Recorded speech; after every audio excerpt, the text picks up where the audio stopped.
All praise, glory, and honor is due to Yahweh, Bahashem, Yahweh Shai, Bahashem, Rakakwadash. Double honors to my elders and apostles at Great Millstone. I want to say peace, safety, much love, and blessing to the Akim across the four corners of the earth that are pushing out this truth and sincerity and putting their lives on the line to do so. I want to say shalom to you, brothers. I'm the brother of Rock out of GMS Atlanta, back in the spirit with another lesson. And Lord willing, the lesson be edifying to an elect member or two. I ran across this video here of this guy, Sean Stockman, a member of Boys to Men. Now, he was sitting down having this conversation with this guy. I'm not sure who he is, but he appears to be an Edomite. Okay. And they're discussing the hate or lack thereof, you know, coming from the Edomite between whites and blacks, if you will. All right. And us blacks, which are called Negroes, are from the tribe of Judah, according to the scriptures. Worse than that is indifference. Us so-called Negroes, Latinos, and Native Americans, we make up the 12 tribes of Israel. Okay. So the guy that appears to be an Edomite, he's making an excuse of the hate that Esau has for Jacob. All right. And we all know the story of Jacob and Esau.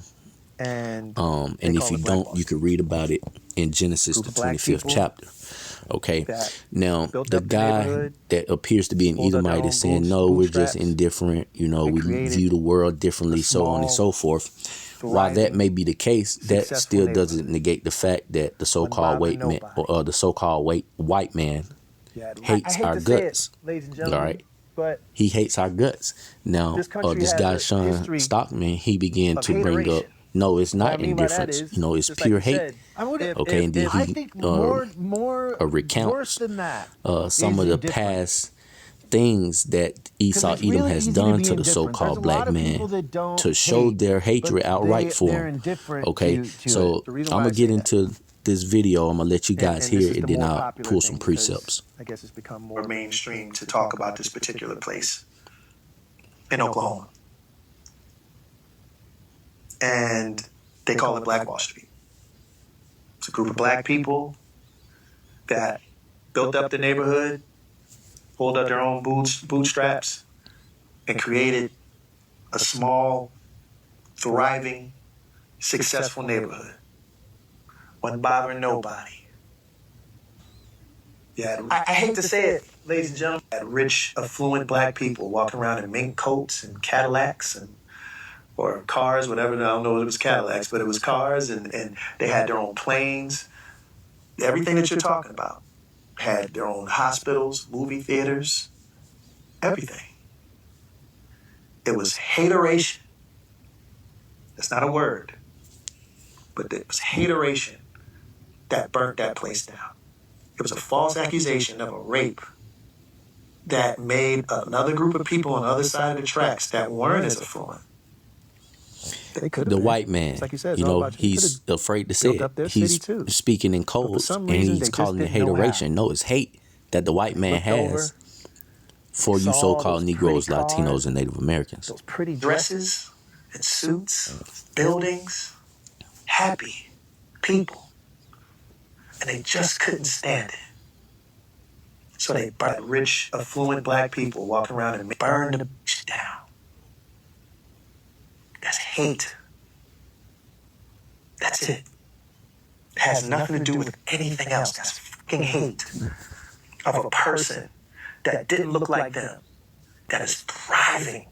How dare they? Yeah, so basically you hear what this guy, member of Boys to Men, Sean Stockman, is saying. Like, nah, it ain't all these excuses that the so-called white man.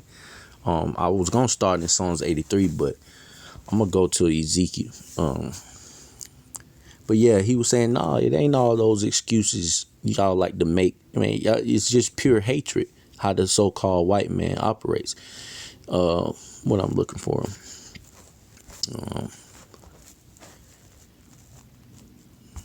This is the book of Ezekiel.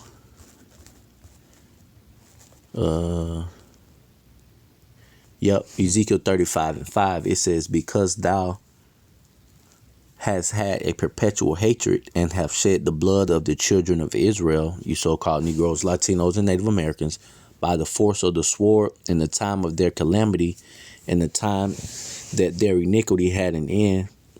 Therefore, as I live, said the Lord power, I will prepare thee unto blood, and blood shall pursue thee. Seest thou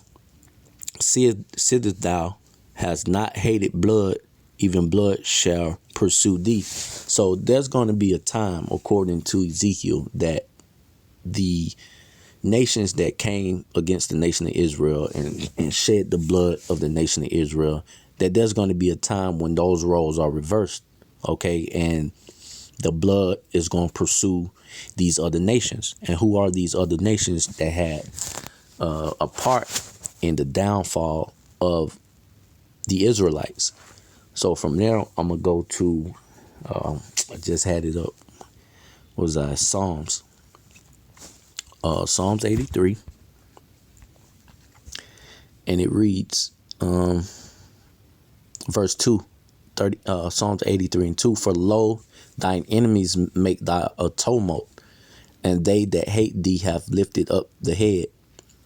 They have taken crafty counsel against thy people, and consulted against thy hidden ones.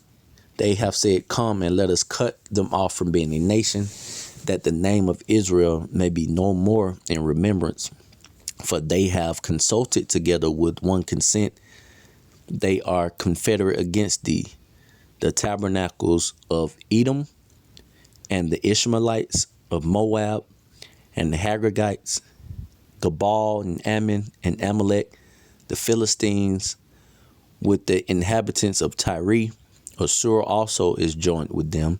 They have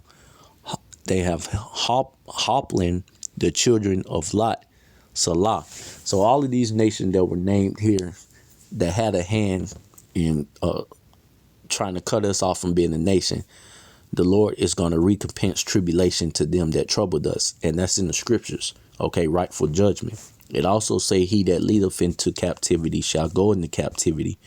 All right, in Revelation, the 13th chapter. So all of these things that the so-called white man think he's gotten away with, and he can sit down on a podcast and try to sweep it under the rug, while the so-called black man is sitting there trying to tiptoe around the subject. No, the so-called white man is the devil on earth, man. And he's done all these atrocities, and he's the lead. We get on Esau, Edom so much because he's leading the charge, man, behind all these other nations. Okay, so this devil, he literally hates us. Ain't no hateration, ain't no indifferences. He has a perpetual, that means forever. As I read in Ezekiel 35th chapter, he has and forever hatred with the nation of Israel. Okay, and we know that we in the know, you know, those of us that are on game, so to speak, of the scriptures and the reason we're in the conditions that we're in, we know that there's no building in this society. Those group of so-called blacks that built up Wall Street was in the wrong spirit. This is not our rest. We're in captivity. We're under the so-called white man's rulership due to the curses of Deuteronomy, the 28th chapter. And once you realize that, you realize that there's no rest in this place, and that the Lord has to come back and destroy this current setup and set one up that is more profitable, which are the Israelites, in order for us to have any inkling of getting above the so-called white man. All right. We know that until the Lord comes back and redeem us, we're going to be in need and in want for all things. All right. And our enemies will rule over us, according to Deuteronomy, the 28th chapter. All right. So with that, you know, Lord willing, this was an edifying lesson. I'm going to end it giving all praise, glory, and honor to Yahweh, Bahashem, Yahweh Shai, Bahashem, Chakodash. Shalom.